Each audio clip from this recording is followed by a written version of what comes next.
Kwa miaka kadhaa, wanafunzi wanaofaulu kujiunga na kidato cha kwanza katika kijiji cha Kidoka wilayani Chemba mkoani Dodoma wamekuwa wakilazimika kutembea umbali wa zaidi ya kilomita 14 kuifikia shule ya sekondari Kambi ya Nyasa, hali inayofanya wengi wao kukata tamaa za kuendelea na masomo. Watoto wetu walikuwa wanatembea kilomita 11 kwenda wilaya Chemba kufuata elimu.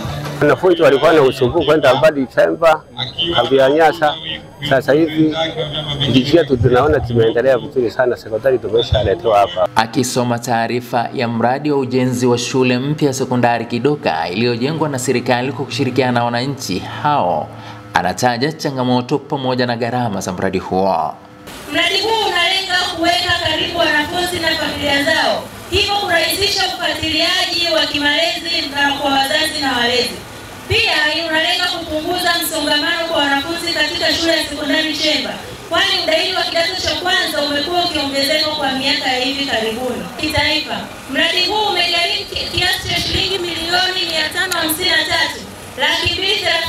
553,231,102, ambapo shilingi milioni 109,634,000 ni fedha za mradi kwa awamu ya kwanza kwa mchakato. Kiongozi wa mbio za Mwenge wa Uhuru kitaifa Ismail Al-Usa akizungumza na umati na mamia wananchi hao wakati wa ufunguzi wa shule ya sekondari Kidoka, anasisitiza ulinzi na utunzaji wa miradi, huku akieleza jumla ya miradi 7 ya thamani ya shilingi bilioni 1.6 imezunduliwa na mbio za Mwenge wilaya ya Chemba.